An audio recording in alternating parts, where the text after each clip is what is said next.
A música é uma amante orgulhosa e temperamental. Recebendo o tempo e a atenção que merece, ela é sua. Desdenhada, chega o dia que você a chama e ela não responde.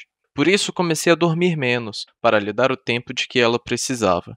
Após uma onzena nesse regime, senti-me cansado. Depois de 3, ainda estava bem, mas só por meio de um tipo soturno de determinação, trincando os maxilares.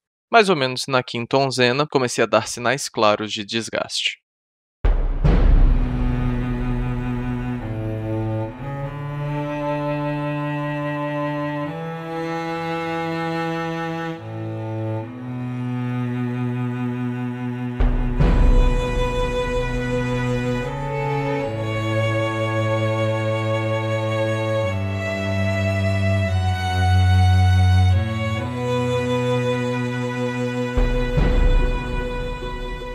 Oi pessoal, vocês estão ouvindo o 19º episódio dos Quatro Cantos, o nosso podcast de releitura da Crônica do Matador do Rei, do Patrick Rothfuss. No episódio de hoje, que se chama Exaustão, a gente vai comentar os capítulos 51 e 52 do Nome do Vento. Eu sou o Arthur Maia e estão aqui comigo o Eric Alves. E aí pessoal, tudo bem com vocês? A Júlia Neves. E aí pessoal, tudo bom? E o Bruno Amorim. Bom dia, boa tarde, boa noite para qualquer hora que você estiver escutando. Tudo bom, pessoal? Tudo bem. A Rayane não tá conosco hoje, era pra ela estar, mas tá chovendo muito forte, então problemas de internet, mas ela estará conosco de volta, provavelmente no próximo episódio. É, porque estamos todos de quarentena. É, sim. Lembre de lavar as mãos, beber muita água. Não é como se a gente tivesse que estar em outro lugar agora, né? Então estamos em casa. O que é melhor passar o tempo do que gravar? A gente espera muito que quando vocês estiverem ouvindo esse episódio, vocês não precisem mais estar em quarentena, embora isso seja improvável. Infelizmente. Mas então fiquem em casa lendo e relendo O Nome do Vento e acompanhando a gente aí, pelo menos. Exatamente. Vocês têm uns minutos de entretenimento. Já temos vários episódios, hein, gente? Então... Só não começa a escutar do primeiro porque tá muito ruim a qualidade.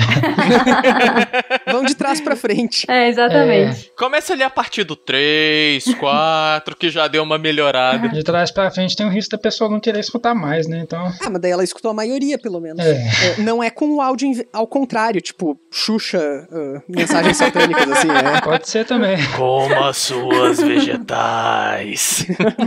Mas falando em qualidade e em episódios bons e ruins, lembrando vocês que a gente agora tem uma campanha de apoio no Catarse, que é justamente para nos ajudar a conseguir manter e melhorar a qualidade do que a gente oferece para vocês. A gente já tá no nosso 2º mês, vocês estão ouvindo isso um pouco atrasados, então não se preocupem se vocês começaram a apoiar depois disso e o nome de vocês não tá aqui, mas enfim, a gente já entrou no nosso 2º mês de apoio no Catarse e a gente tem que agradecer muitíssimo o Lucas Queiroz Pinto, o Paulo Felipe Alves Rodrigues e a Tainá Bustamante, que são os nossos 3 apoiadores neste momento. A gente também tem um sorteio mensal que já foi sorteado. A gente sorteou uma edição de 10 anos do Nome do Vento, a comemorativa, inglesa, etc. Linda, maravilhosa. E lembrando também que vocês recebem recompensas diferentes dependendo do valor do apoio, né? Então as nossas recompensas, além do sorteio, que qualquer apoio participa, vocês podem participar do nosso grupo no Telegram, vocês podem receber itens com as artes da Júlia e do Eric, e inclusive participar com a gente de um episódio, dependendo, né, da doação. E a gente tem muito a agradecer, o retorno tem sido muito legal. Já tinha gente perguntando se tinha alguma maneira de apoiar, então foi ótimo. Os nossos brindes já foram enviados, o sorteio do primeiro mês já foi feito. E então, se vocês quiserem nos ajudar a continuar, né, com o podcast, porque ele tem alguns custos, né, a gente tem que pagar para hospedar ele, existe o valor de produzir os brindes mesmo, então a gente fica muito contente quando alguém demonstra o quanto gosta do nosso trabalho, apoiando. Mas se vocês não podem apoiar, ou, enfim, qualquer manifestação de que vocês estão gostando do nosso trabalho, a gente já fica muito contente mesmo. Até porque muito do que a gente tá fazendo aqui, o gasto que a gente tem e o gasto que a gente espera receber do Catarse, não é nem pra encher o nosso bolso. É mais pra produzir coisas melhores pra vocês, custear, pagar todos os nossos custos e tudo aquilo que a gente tiver de excedente, trazer coisa melhor pra vocês, nossos ouvintes. Exatamente. Tem até, se você puder olhar as metas lá, a gente já coloca coisas que a gente vai conseguir fazer a partir partir de quanto for aumentando esses apoios, como produzir outros episódios de uma série de indicação de livros, ou regravar os primeiros episódios que estão com uma qualidade mais ruim, e até algum outro projeto que você tem ideia que a gente possa fazer, a gente pode incluir nessas metas que esses apoios vão dar base para a gente conseguir realizar. Sim. Inclusive, a gente já bateu a nossa primeira meta, então muito obrigado aí a quem tá participando e nos apoiando. Sim. Agradecemos demais. Sons de palmas. Eu acho que, assim, também, quem não puder, quem não tiver condições de tudo, deixa um comentário, compartilha, tenta, né, botar o nosso podcast aí pra outras pessoas conhecerem o nosso trabalho, né, que a gente já fica muito feliz com qualquer curtida e comentário que vocês derem pra gente, tá? Então, mas muito obrigada a todo mundo e vamos lá, né? Então vamos agora pros nossos capítulos. Hoje são só 2 capítulos. No último a gente fez 4, né? Uhum. Sim. Mas os 4 eram pequenos, esses 2 são um pouquinho maiores. A gente vai começar pelo capítulo 51, que se chama Piche e Zinco. Esse capítulo começa com o Kvothe nos apresentando um pouco uma outra forma de magia, né, que existe no universo de Temerant. A gente já conhece a simpatia, a transferência de energia, que ele aprendeu lá com a Banff e tal. A gente já conhece a nomeação, que é uma magia muito mais misteriosa e poderosa também. E aqui o Kvothe vai nos apresentar a siglística, que é uma prática que ele desenvolve na ficiaria, onde ele estuda com o Kilvin, né, onde ele tá produzindo artefatos, ele tá ganhando algum dinheirinho também, a gente já comentou isso nos outros capítulos. É o nosso professor Urso, né? Isso. E a explicação do Kvothe é que a siglística, ela é a simpatia em forma sólida. Então, a transferência de energia que na simpatia tu faz com concentração, né, com alar, né, aqui tu faz com runas, tu faz com marcas físicas nos objetos. Uhum. E eles é que vão fazer esses trabalhos. Isso.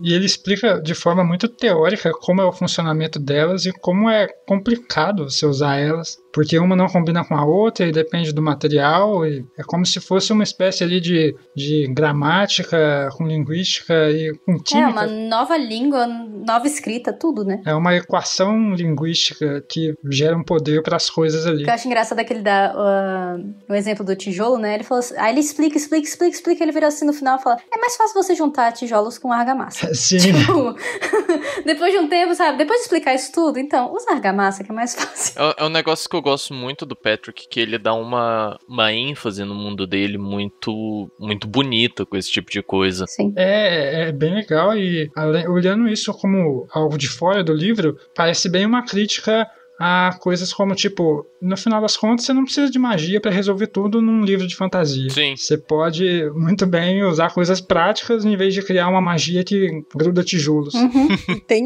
um debate muito grande normalmente dentro dos nichos, né, de literatura de fantasia, que tem pessoas que gostam de uma magia mais sistemática, né, onde tu consegue entender as regras dela e seguir ela, e as pessoas acham que isso é necessário pra tu aproveitar a história. Um exemplo bem claro disso é o Brandon Sanderson lá em Mistborn, né? Sim. Tem até uma cena tutorial, assim, que é tipo, com isso aqui você faz isso. É até algumas anotações que eu fiz pra comentar nesse episódio, mas vai lá. Bom, desculpe. Não, vai. E uma outra maneira de se entender a magia dentro da fantasia, que é que a magia, ela tem que dar o tom do inesperado, ela tem que ser aquilo que tu não consegue explicar, por isso ela é fantástica de alguma maneira, né? Uhum. Boa parte disso a gente vê, por exemplo, nas Crônicas de Gelo e Fogo, onde os deuses, como o Hlor, ou o Sete, ou os velhos deuses, tu não entende exatamente, né? Não existe um grupo de regras. Uhum. Ele é misterioso pra gente e é misterioso pros personagens. Sim. Agora, eu acho que o Patrick Rothfuss consegue fazer muito bem as duas coisas aqui. Sim, sim. Né? A gente tem a nomeação, que é justamente essa magia praticamente inexplicável, mas a gente tem uma universidade que ensina magia como ciência, né? Prática, né? A magia mundana. Isso não é spoiler, quer dizer, poderia ser spoiler, mas eu não vou dar ele. Mas na Árvore Reluzente tem um bom diálogo sobre as formas de magia que existem em Temerant, né, no continho do Bastila. Então, o Kvothe comenta o quanto ele aprendeu rápido, né? Ele diz aqui, a maioria dos alunos fazia pelo menos 1 mês de estudos antes de Câmara considerá-los aptos a seguir adiante. Alguns levavam um bimestre inteiro. Do começo ao fim, precisei de 7 dias. Essa parte, gente, eu ri tanto relendo ela, porque é aquilo que a gente fala em todos os episódios, sabe? Tipo, porque eu sou brilhante mesmo, sabe? Tipo, só foi. Ai. A gente devia ouvir nossos outros episódios e ver se tem algum que isso não aparece. Acho que não, hein? Que não aparece, exatamente. Eu ri, mas mas eu falei, meu Deus, a gente vai falar de novo a mesma coisa que a gente fala em todos eles. Ai, ai. A culpa não é nossa. A culpa é das estrelas. Não, pera, livro errado. Nossa senhora. Foi mal, hoje eu tô animado pra piadas ruins. É a quarentena, gente. Ele tá ficando Eu maluco. ri mais do constrangimento que a piada causou. A piada em si. Essas coisas a gente só pensa. Essas coisas a gente não precisa falar, entendeu? Bom, então o Kvolf, ele atribui a esses... Ele é muito humilde, então ele atribui esse super bom resultado dele, não só a habilidade, mas também a habilidade, né? Ele elenca 3 razões. Uma delas é que ele é ótimo, incrível mesmo. Outra delas é que ele tá desesperado, né? Porque, enfim, ele tá numa situação monetária bem crítica, então ele precisa de dinheiro. Sim. E ele tem que pagar a Devi, como a gente comentou no episódio anterior, etc, etc. E também ele diz que ele teve sorte pura e simples. Uhum. Acho que não é muita humildade, ele só tá sendo educado mesmo, porque ele é bem orgulhoso. Ele poderia dizer, é só porque eu sou incrível, mas não, é também porque eu sou incrível. Também, porque eu sou incrível. É. Tem isso, mas eu sou incrível. Ai, ai. Bom, então a gente tem essa pequena introdução à siglística. Ela vai ser discretamente importante nesse capítulo, mas fora isso ela vai ficar um tempo sem aparecer muito, né? Sim. Mas a nossa cena seguinte é então quando o Kvolf comenta que ele tá indo até os telhados do Magno pra praticar o alaúde que ele comprou no último capítulo que a gente comentou no episódio anterior. Bem no finalzinho dele. Isso, quando ele pega 4 talentos com a Devi e ele usa o que sobrou da admissão dele na universidade pra comprar, então, um alaúde. E a gente sabe o quanto a música é importante, etc. Então aqui é muito bom a gente ver o Kvolf podendo se reconectar com uma coisa que é fundamental pra ele, né? Sim. E é legal que eu acho que esses 2 capítulos têm muito um tom de preparação de terreno e de apresentação a mais cultura e funcionamento do mundo. E até ele usa esse primeiro capítulo com um tom meio de suspense, que ele tá praticando no telhado, então ele escuta um barulho, porque uma das aulas não tinha acabado ainda, ele tava num lugar diferente. E ele vai ver o que é esse barulho e não consegue achar. Acha só uma maçã perto dele, mas a árvore estava longe, não tinha como aquela maçã chegar ali. Acho legal que ele mostra um pouco da prática da siglística no Tampo do Bueiro, não faz isso? Ou eu tô enganado? Faz. Sim, mas aí ele rapidamente passa disso para continuar com a rotina dele, para seguir com a história. Não, isso é bem isso que o Eric falou mesmo, é a preparação de terreno. Esses 2 capítulos são pra gente entender o que vai vir aí na frente, né? Se você já leu o livro, você já sabe do que a gente tá falando. Você já sabe quem... Ou o quê? Ou quando. Ou quando, quem sabe, né? O que vai acontecer aí. Não, é interessante que tem também uma musiquinha aqui nesse capítulo, né? Sim. A musiquinha de Tim dos 10 Barris, que é justamente quase que aquelas musiquinhas de professor de cursinho pra aprender siglística. Nossa, eu lembrei muito de aula de química, sabe? Meus professores tentavam colocar as coisas na minha cabeça com música. Nunca entrava, porque eu odeio química, né? Mas eu tentava, assim. Foi a única forma de eu conseguir entender algumas coisas, assim. Química, né? Ai, química. Nossa, como eu odeio. Química é tão boa, gente. Ai, não. Memórias de guerra. Química, não. Física, 1000 vezes, gente. O meu maior problema na escola era biologia, mas eu já falei disso aqui. É? Eu não sei nada de biologia, nada. Nossa, o meu pavor era química. Muito mais que matemática, física, muito mais era química. A química era tão de boa. O Bruno era um saco na escola, porque ele só tirava 10 em química, aí eu tentava entender por ele falava, é assim. Eu, tá, mas por que é assim? Eu, porra! Só sei que é o que importa. Ai, não entrava não. Bem. Voltando. E aí a gente tem uma terceira sessãozinha desse capítulo, que também é bem curtinha, no qual o Kvolf fala um pouquinho sobre como ele seguiu os estudos dele na ficiaria, depois de passar pelo Kamar, agora ele vai ter aulas com o Manet. O Manet é aquele personagem que a gente já comentou algumas vezes, ele é um cara bem mais velho, mas que nunca quis passar de Elir. Sim. Né? Então, ele vive na universidade fazia quase 30 anos. Então, ele é só simpático e tá lá. O Kvolf compara ele um pouquinho com o Abenfi. Sim, lembra, né? Diz que eles têm um jeito parecido e tal, pra ensinar. Mas o Manet é um personagem sobre quem a gente sabe muito pouco.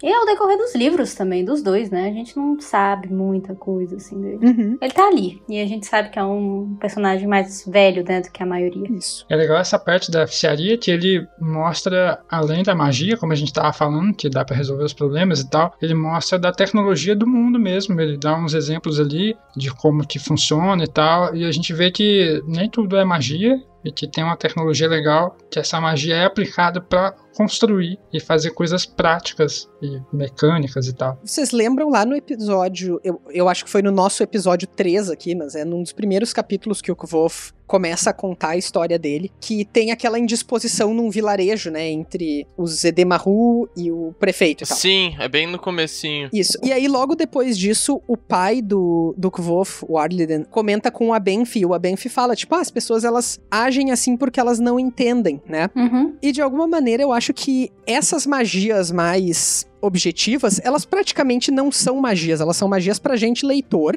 e pra aquelas pessoas que ficam de fora nesse universo. Uhum. Sim. Mas será que pra essas pessoas, por exemplo, se elas forem na Iátrica lá com o Ariel, né, ver coisas de medicina, Uhum. será que pra elas aquilo não vai ser tão magia quanto a siglística ou quanto a simpatia, porque entende, elas não entendem? Ah, com certeza. Com certeza. É aquela coisa do leigo, né? Assim, a gente vê isso até na nossa história, né? Antigamente, qualquer cientista, qualquer alquimista era bruxo, né? Uhum. A tecnologia é muito avançada que você não entende, você pode simplesmente confundir com magia. Sim, sim. E muita gente até hoje acontece isso. Sim. Então, é super normal do humano pensar dessa forma. Enfim, essa discussão o livro traz várias vezes, né? Entre uma espécie de sabedoria mais popular e uma espécie de sabedoria mais científica, né? A gente tem esse embate lá entre o Abenfi e o... Não é um embate, é uma conversa entre o Abenfi e o Arliden. E aqui na própria universidade tem essa dicotomia muito grande entre quem estuda na universidade e quem vive em Imri, né? Do outro lado do rio. Uhum, Então a gente vê bastante isso e a gente ainda vai ver bastante com isso. certeza. Mais alguma coisa do 51? Acho que não. Então vamos passar pro capítulo 52, que se chama Queimando. Ele começa um pouco com descrição de rotina do Kvof,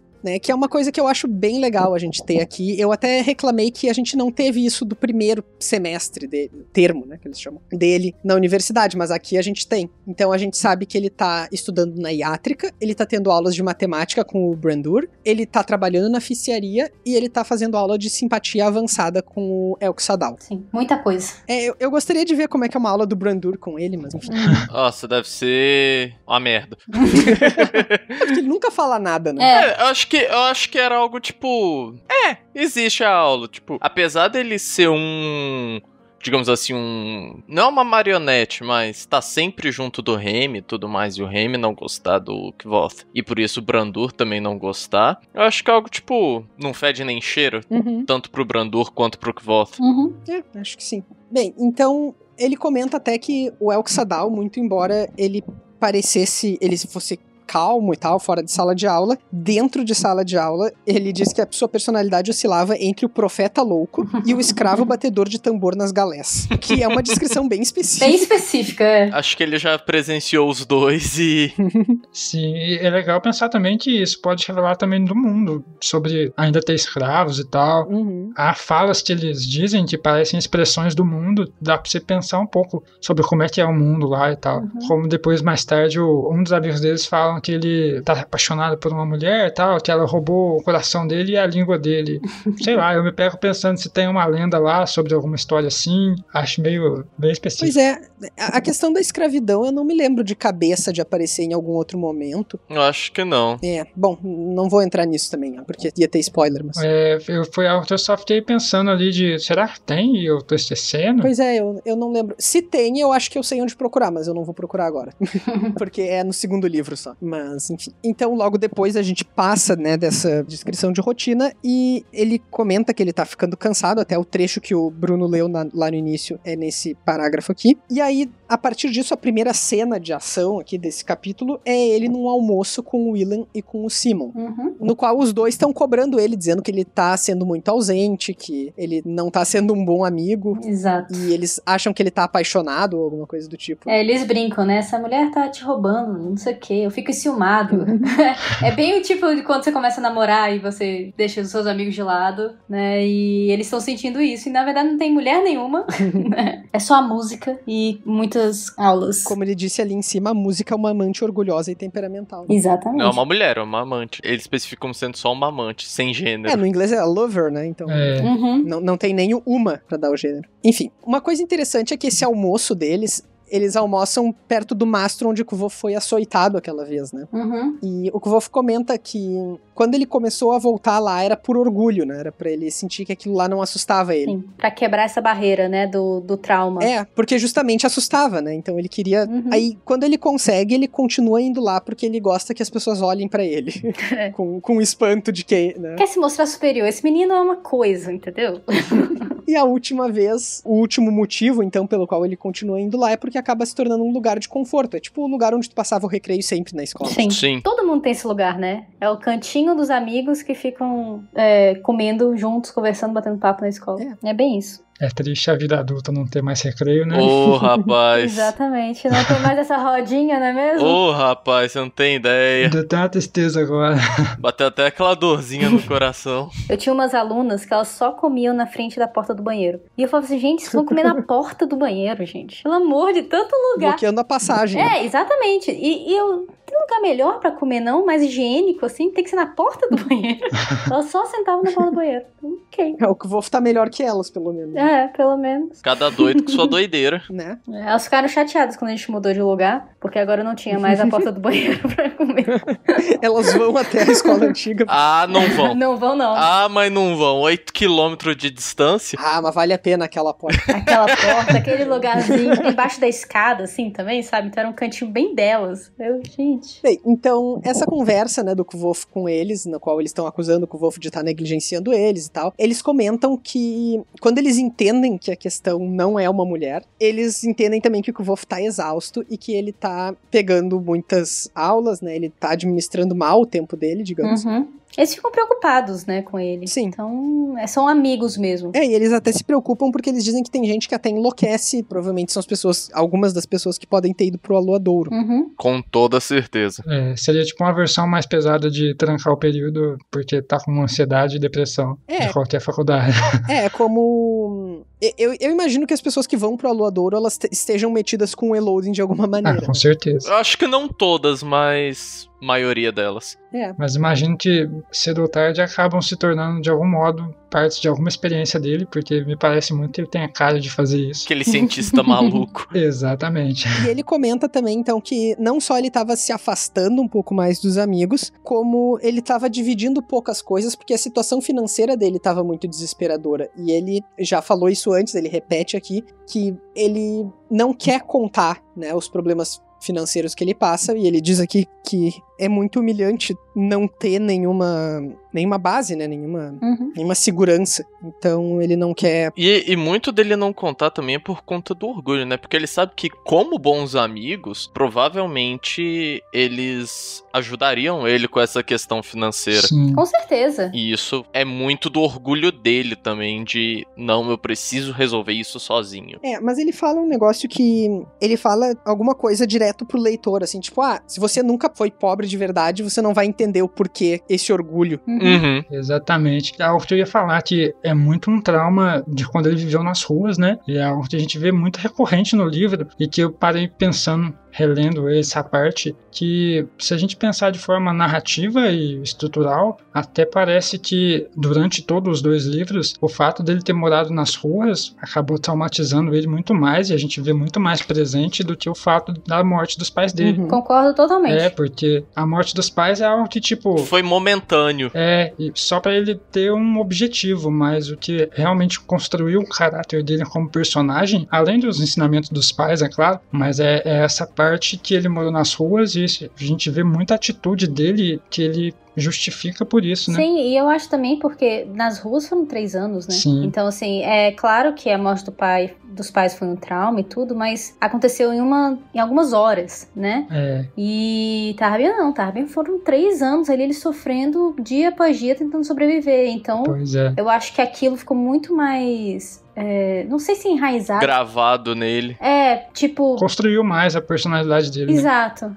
Porque ele teve que se virar totalmente sozinho, sabe? Com os pais, ok, teve aquele choque, ele viu aquilo tudo e tal, mas foi, entre aspas, muitas aspas aí, tá? Rápido, comparado. Dura o quê? Uma semana até ele chegar em Tarbian? Que é aquele período que ele fica na... Acho que é um pouquinho mais de uma semana. Mas, tipo assim, comparado com os 3 anos, é efêmero. Sim, é pouco tempo. E ele tinha um alaúde, ele tinha alguma coisa ainda pra se apegar. Em Tarbian ele não tinha nada, sabe? Ele tava ali só sobrevivendo, ponto. Assim. Até porque quebraram o alaúde dele. Exatamente. Ainda teve esse outro trauma, né? Sim. É algo até que ele usa pra esconder esse clichê de preciso vingar meus pais. E aí ele coloca essas partes de trauma e tal. Acho que é bem construtivo como personagem, como você estava falando aí. E o Kvolf, ele tem muita noção, e provavelmente por ter vivido em Tarbian, que ele não tem pra onde ir, né? Ele tá ali na universidade por um fio muito tênue, assim. Então, aqui nesse parágrafo mesmo, ele diz que ele não sabia o que ele ia fazer se ele não conseguisse pagar a Devi, se ele não conseguisse ter dinheiro pra próxima matrícula. E ele até fala, tipo, talvez eu vá atrás da Dena, que, claro, é uma pessoa que deixou uma marca nele, mas é uma pessoa que ele viu uma vez, indo pra uma cidade que ele não conhece, né? Então... não tem vínculo ainda, né, com ela. Fora o objetivo dele maior do Chandriano, ele não tem outro objetivo que não fosse a universidade. E o Chandriano é uma coisa que ele não tem muito como seguir, né? Ele não pode fazer nada a respeito agora. Bem, a gente passa então dessa discussão do Kvolf com o Simon, com o Willan, pra próxima cena desse capítulo, que é uma aula do Elxadal, uma aula de simpatia avançada, na qual o Elxadal promove rinha de aluno. Ele manda os alunos... Eu acho que essa é a melhor descrição das aulas do Elxadal que eu já vi na minha vida. Exatamente. Quando eu vi no roteiro ali, eu até ri. Rinha é muito engraçado. É uma palavra. Eu imaginei um círculo de aluno assim, tudo sem camiseta. Clube da luta, entendeu? Ou uma rinha de galo. A primeira regra da aula do Elxadal é que você não fala sobre a aula do Elxadal. Exatamente. E a segunda é que você não usa conexão com sangue. Também, ajuda. Bem, o Elxadal começa essa aula falando sobre a relação dos simpatistas com o fogo, né? Justamente por causa da energia. Somos os senhores do fogo porque o dominamos. A energia de todas as coisas pertence ao arcanista. Damos ordens ao fogo e ele obedece. Então, isso é como ele introduz o duelo. Eu não sei muito bem o que fazer com essa informação agora, mas eu acho que ela pode vir a ser importante. Sim, com certeza. Então, o Elxadal dá toda essa explicação sobre o fogo, e aí ele chama o Kvolf, que está invicto, óbvio, na turma, né? Ele não perdeu nenhuma vez. Óbvio. Pra duelar com o Fenton, que é o segundo melhor aluno da turma. E como o Kvolf fala, o único que poderia me fazer algum desafio. O Kvolf aproveita também que ele tem um desempenho muito bom, e ele e o Sovoi, né? Aquele nobre modegano amigo dele, fazem apostas. Em cima das lutas, das rinhas, né? Das rinhas, O que torna isso ainda mais uma rinha. E aí o Kvolf começa a criar condições desfavoráveis a ele contra o Fenton, né? Primeiro que ele escolhe palha como... Qual é a palavra para aquilo? Conexão, né? Conexão, que é uma conexão muito fraca, então... as pessoas começam a apostar contra ele, né? Sim. Pelo menos essa é a intenção dele. Pra que daí, quando ele ganhe, ele... ganhe mais dinheiro. ganhe mais dinheiro. E ele aposta tudo que ele tem, que foi o último dinheiro que ele ganhou do Kilvin, né?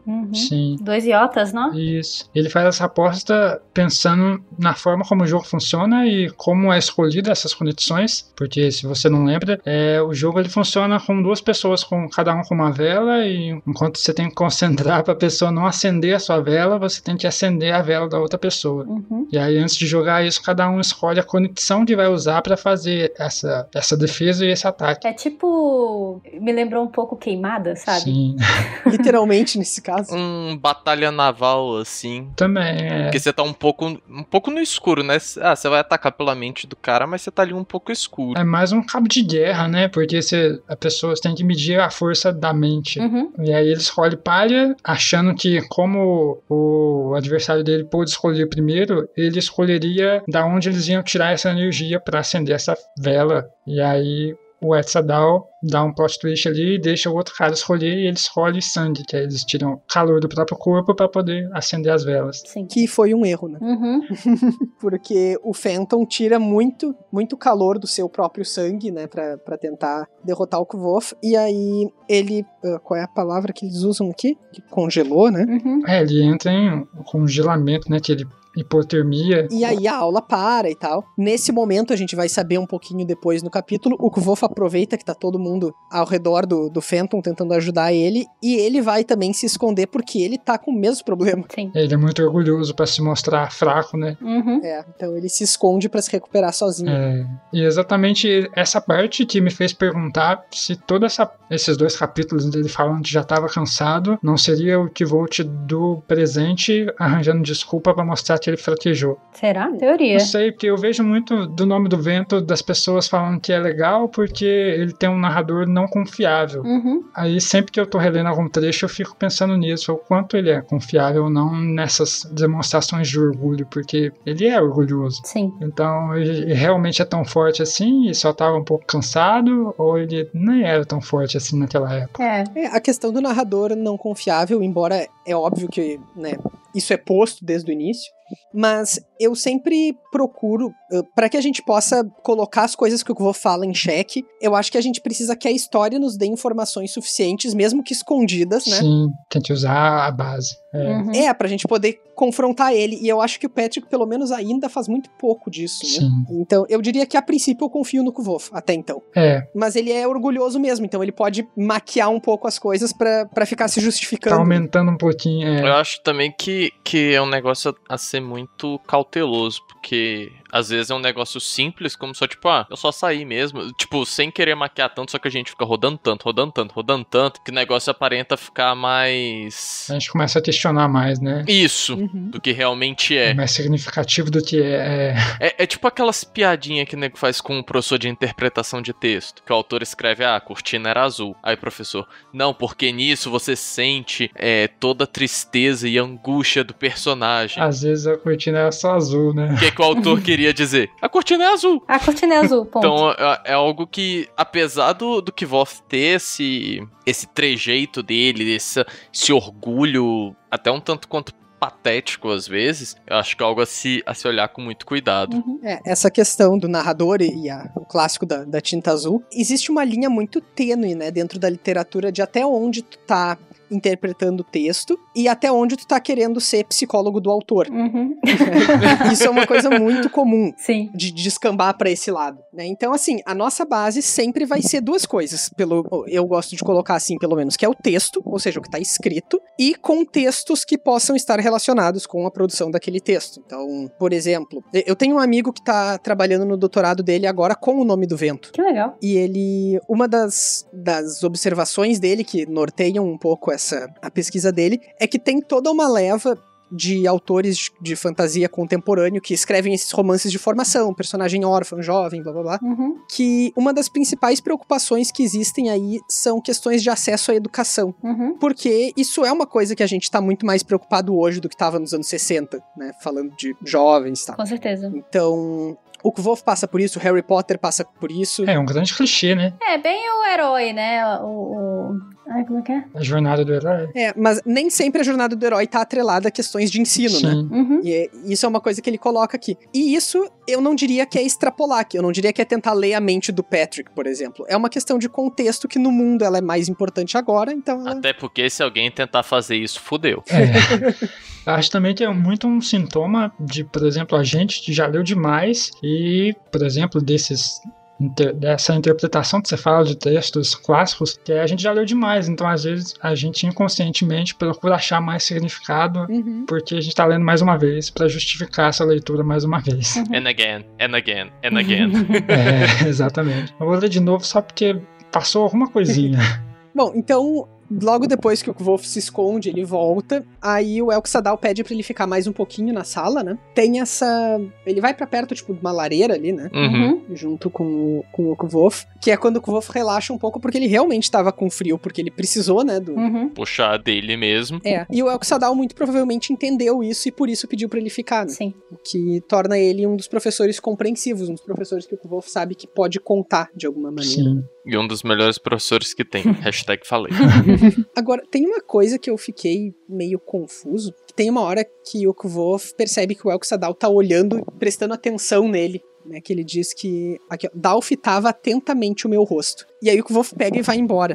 O que exatamente ele estava tentando esconder, ou por que ele se sentiu invadido com isso? Talvez seja uma demonstração de afeto, de alguma maneira, assim, de cuidado que o Kvolf não está acostumado a ter e recusa. Ou talvez seja também essa... Embora ele tenha entendido que o Elk-Sadal entendeu que ele estava passando mal também, ele não... Que tava precisando. Ele queria manter as aparências a todo custo, assim. É, aquele orgulho, né? Mas eu vejo isso muito como cuidado mesmo. Eu acho que todos eles, os professores, alguns, veem ele como um prodígio, né? E querem sempre dar esse cuidado. Ou até o fato de verem ele como um prodígio, na verdade esse tipo de cuidado acaba humanizando um pouco, sabe? Ele não é só o aluno super inteligente, ele é o aluno de 15 anos também. Que precisa de cuidado. E não pode esquecer que ele tá ali mais ou menos com a aparência de uma criança ainda, né? Ainda mais debilitado, né? Porque ele já não tá com aparência boa, né? E depois fez tudo isso, então é um cuidado mesmo. O Kilvin até dá um dinheirinho a mais pra ele, o Elk-Sadal tem esse episódio aqui, né, de trazer ele pra... Já teve mais alguém que ajudou ele? O Errol? Acho que não. Acho que por enquanto não. O Loren chega a tentar convidar ele pra pesquisar juntos, né, um negócio do pai dele.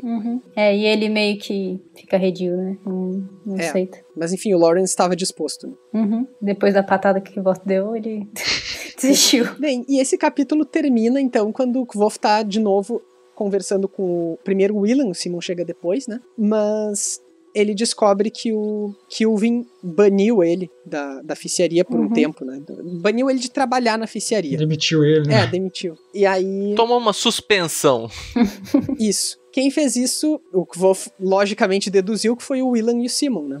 Porque, enfim, eram pessoas que estavam preocupadas com a exaustão. Vendo o estado deles, resolveram, né, botar o nariz onde não foram chamados. E isso é um problema, né? Isso é um problema pro Kvolf, porque ele tava dependendo disso, né, por dinheiro. Ainda bem que ele venceu e ele ganhou um pouquinho, mas isso poderia ter acabado com muitas coisas pra eles. Isso foi muito importante pra ele. E ele perdoa rapidamente, né, o Willan e o Simon. Mas depois de tocar música. Depois ele foi lá e descontar tudo na Laude, né? Perdoa porque ele já pensou, né? Ele já deu aquela esfriada de cabeça. Porque senão poderia ter tido uma briga aí, porque isso é muito importante pra ele. Sim. E eu entendo o lado dele. Eu, Julia, ficaria meio puta também. Se fosse comigo, sabe? Sim. Acho que todo mundo... É uma invasão de espaço, né? Sim, com certeza. Por uma coisa que eles não têm como saber, claro, porque o Kvolf não falou, mas o Kvolf não tem obrigação de falar. Sim. É aquele assim, tá fazendo bem, mas às vezes você pode estar fazendo mal, sabe? É. Aquela coisa, você quer ser muito altruísta e tentar ajudar, e às vezes você pode fazer uma coisa que vai, na verdade, prejudicar. E não é o caso, eu acho, mas, né? Acontece. Mais alguma coisa desse capítulo? Ele faz só um gancho no final, né? Que ele pergunta sobre a eólica. Aquilo que eu falei, é meio que esses dois capítulos é muito preparações para coisas que vão acontecer. Então pode não ter um ritmo muito acelerado no começo, apesar da luta ser bem legal, mas ele tá meio que preparando as coisas ali para puxar depois. Como ele fez ali com os amigos dele, vendo que ele não tá bem e depois indo lá pedir a demissão dele. E aí ele pergunta sobre a eólica agora. Vamos lembrar que 2 episódios atrás a gente discutiu um interlúdio no qual o Kvolf diz que ele vai trazer uma personagem muito importante pro enredo e que agora ele ia preparar o palco pra ela, né? Sim. Então todos esses capítulos que a gente comentou no episódio passado e nesse são exatamente esse processo de preparação de palco pra levar ele pra um lugar. Pra um personagem. Que vai chegar logo encontrar com uma pessoa. Vocês marcaram coisas pra spoiler? Não achei nada. Não? Não, eu já tinha falado lá de magia, na verdade, até agora a gente já leu esses 2 capítulos. Que eu anotei que você fala do Brandon Sanderson, que ele tem uma frase que é muito famosa, que é: quanto melhor o leitor entender o sistema de magia, mais isso pode ser usado para resolver conflitos na história.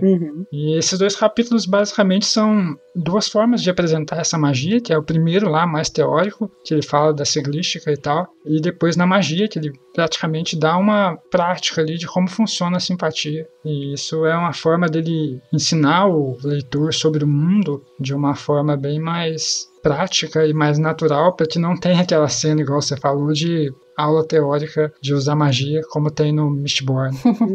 Eu acho que o Sanderson tem razão sobre isso. né? Ele aponta bem que se tu não explicar, tu não pode usar isso como uma solução, né? Sim. Vai soar artificial. Mas, por outro lado, também, a única função da magia na história não precisa ser uma solução. Sim. Né? A magia, ela também tem outro papel, que é o papel de criar estranhamento. Então, como a gente mencionou antes, o Patrick faz as duas coisas, né? A gente tem aqui as magias práticas e a gente tem a magia mais incompreensível, assim. Sim. Mas eu entrando agora mais na sessão de spoilers, assim, que é só algo bem rápido, acho que ele usa isso muito para poder resolver um conflito de quando as pessoas estão seguindo ele.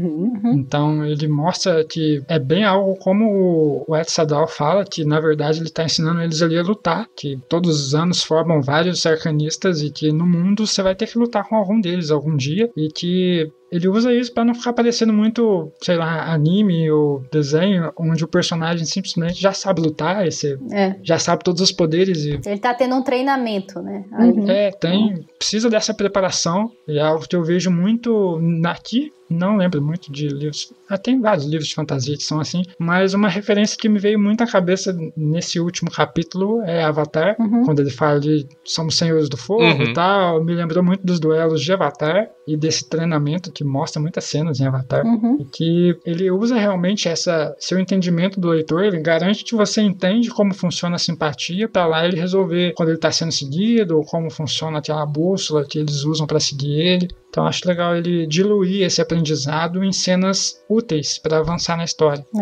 Mais alguma coisa? Alguém? Eu acho que a gente pode falar que talvez seja a maçã, sabe? Sim, verdade. Na parte da maçã. Tá, estamos em spoilers oficialmente? Acho que sim, né? Eu imaginei que sim. Estamos em spoilers agora, se não querem spoiler, não escutem isso aí. Então, fala, Julia, perdão. Não, a maçã, né? Então ele tá lá tocando, né? E ele escuta um barulho de ferro, né? E aí ele vai ver o que é, né? Ele descobre meio que um bueiro, né? Uma tampa de bueiro. Uma tampa de bueiro. E ele vai se apoiar, ele pega uma maçã, e a maçã tava muito distante da macieira, né? E não era a época delas caírem, então... Ela tava verde, né? Ela tava verde. Então se entende que alguém levou ela pra lá, algum animal ou alguém, né? Que a gente no futuro sabe quem é.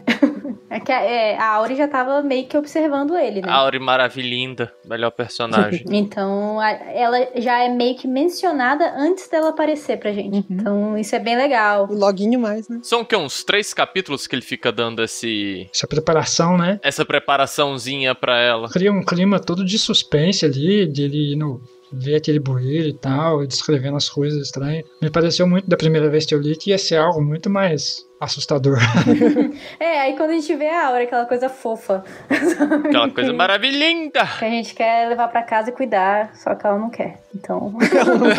Exatamente. É isso, né? Dessa parte, mais alguma coisa? Não, acho que... É só pra pontuar mesmo que ela já tá meio que de olho nele, assim. E ele já tá percebendo que tem alguém observando ele. Então tá, pessoal. Muito obrigado a vocês que nos ouviram até aqui. Não se esqueçam que vocês podem agora nos apoiar no Catarse. E vocês podem também se comunicar com a gente. A gente falou lá no início sobre mandar comentários, né? Dizer se vocês estão gostando, não estão gostando, dar sugestões, o que for, fazer perguntas. Então, como é que podem se comunicar conosco, Eric?